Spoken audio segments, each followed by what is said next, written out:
America में एक ऐसा हॉन्टेड हाउस है जहाँ पर उस घर में मरने वाले लोगों की आत्माएं एक शीशे में कैद हो गई हैं और आज भी कई लोगों ने उस शीशे में रूहों को देखने का दावा किया है। अमेरिका का ही एक सबसे हॉन्टेड हॉस्पिटल है जहाँ पर एक समय में रोजाना सैकड़ों लाशों को एक मैदान में हॉस्पिटल के पीछे इकट्ठा करके छोड़ दिया जाता था। न ही उन्हें दफनाया जाता था और न ही जलाया जाता था और आज ये हॉस्पिटल अमेरिका का सबसे ज्यादा हॉन्टेड प्लेस है। दोस्तों, रूहों और आत्माओं की कोई जगह निश्चित नहीं होती, वो कहीं पर भी हो सकती हैं क्योंकि वो आजाद और अदृश्य होती हैं। लेकिन ज्यादातर ये आत्माएं सुनसान जगहों पर और हादसे वाली जगहों पर जहाँ पर उनकी मौत हुई थी वहीं पर पाई जाती हैं और इन सुनसान जगहों से इंसानों को हटाने के लिए ये आत्माएं उन्हें अपने होने का आभास कराती हैं। इन आत्माओं के पास कोई शरीर नहीं होता, इसलिए किसी चीज को छू नहीं सकती, लेकिन फिर भी ये आसपास के वातावरण में बदलाव करके और हवा का इस्तेमाल करके लोगों को अपने होने का एहसास जरूर करवाती हैं। तो आज का ये वीडियो पूरा देखना क्योंकि ये काफी इंटरेस्टिंग होने वाला है और आज मैं आपको बताऊंगा इसमें ऐसे हॉन्टेड प्लेसेस के बारे में जिन्हें जानने के बाद आपके होश उड़ जाएंगे।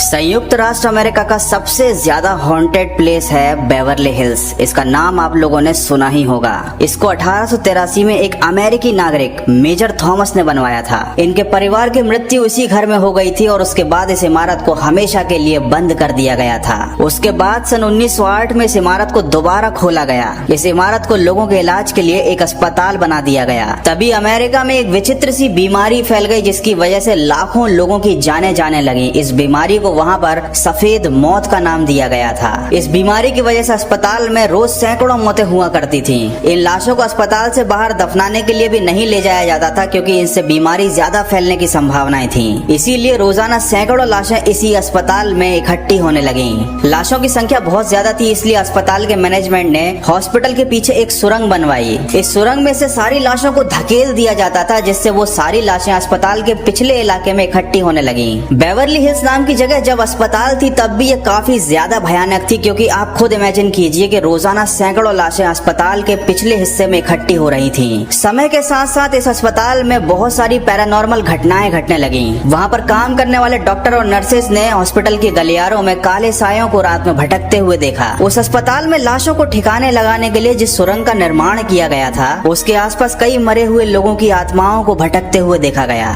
हालांकि अब इस इमारत को बंद कर दिया गया है और वहाँ से सारी लाशों को हटा दिया गया है, लेकिन आज भी जब कोई इस इमारत के पास से गुजरता है तो इस इमारत में से उसको लाशों की बदबू आती है। एक नर्स का कहना है कि उसने इस हॉस्पिटल के अंदर एक छोटे से बच्चे की आत्मा को देखा है। ये बच्चा अपने हाथ में एक गेंद लिए होता है और उसके चेहरे से खून बह रहा होता है। सिर्फ इस नर्स ने ही नहीं, बेवर्ली हिल्स में आने वाले कई लोगों ने इस छोटे से बच्चे की आत्मा को देखा है। हालांकि अब इस इमारत को ऑफिशियली बंद कर दिया गया है। यहाँ पर न कोई अस्पताल है और न ही किसी के जाने की इजाजत है, लेकिन जो लोग पैरानॉर्मल एक्टिविटीज पर रिसर्च करते हैं और जो लोग आत्माओं को महसूस करना चाहते हैं वो लोग इस इमारत में जा सकते हैं। अभी कुछ साल पहले इस इमारत को आम जनता के लिए भी सरकार के द्वारा खोल दिया गया था। यहाँ पर आप अंदर जा सकते हैं, आत्माओं को महसूस कर सकते हैं, लेकिन अपने रिस्क पर। बेवर्ली हिल्स एक ऐसी जगह है जो डरावनी है, हॉन्टेड है, लेकिन इसी के साथ साथ ये अपने इतिहास में एक ऐसी कहानी दबाए हुए है जो काफी ज्यादा डरावनी है।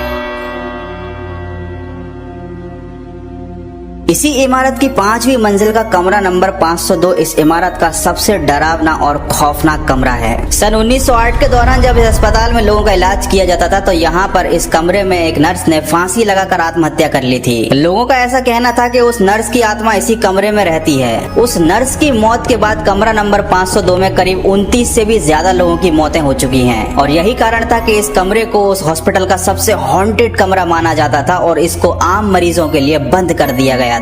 मिडलिस्ट प्लांटेशन एक ऐसी जगह है जहाँ पर रूहों का पूरी तरह से कब्जा है। इसके एक कमरे में आज भी एक छोटी सी बच्ची के सिसकने की आवाजें साफ सुनाई देती हैं। मकान के पिछले हिस्से में एक पुराना पेड़ है जहाँ पर एक महिला का शव लटकता हुआ दिखाई देता है। मिडलिस्ट प्लांटेशन के अंदर एक कमरा है जिसमें दीवार पर एक पुराना शीशा लगा हुआ है।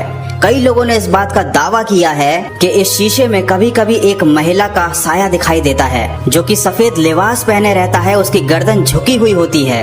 वो एक हाथ से आपकी तरफ इशारा करती है जैसे कि वह आपको बुला रही हो। पास के ही कमरे में एक पुराना पियानो भी रखा हुआ है। जो रात के समय में कई बार अपने आप बज उठता है। इस जगह का निर्माण सन 1794 में डेविड नाम के एक व्यक्ति ने करवाया था। ये अमेरिका का रहने वाला था। डेविड के परिवार के 10 लोगों की मौत एक एक करके इसी घर में हुई थी। इस मकान को बनवाने के बाद डेविड भी इसको ज्यादा एंजॉय नहीं कर पाए, क्योंकि मकान बनने के कुछ ही सालों के बाद डेविड भी चल बसे थे। अपनी मौत से पहले डेविड काफी ज्यादा कंगाल हो चुके थे, क्योंकि उनके घर के सभी लोग धीरे धीरे मरते जा रहे थे और उनके पास सरवाइव करने के लिए पैसे नहीं बचे थे। इसीलिए उन्होंने अपना ये घर मौत से पहले एक टीचर को बेच दिया था। लेकिन ये जगह इतनी ज्यादा हॉन्टेड थी कि जिसने भी इस मकान को खरीदा वो सभी लोग एक के बाद एक मर गए। इस जगह पर एक शीशा है जहाँ पर मरने वाले लोगों की आत्माएं कैद हैं। ऐसा माना जाता है कि मौत के समय अगर मरने वाले के आसपास कोई शीशा होता है तो उसकी आत्मा उस शीशे के अंदर कैद हो जाती है। शीशा दूसरी दुनिया से हमारी दुनिया में आने का एक रास्ता है और ये आत्माओं को अपने अंदर कैद करने की ताकत रखता है। इस बात को मुगल काल में भी माना जाता था। इसीलिए कई ऐसे मुगल राजा थे जो अपनी तस्वीरें तक बनवाना पसंद नहीं करते थे।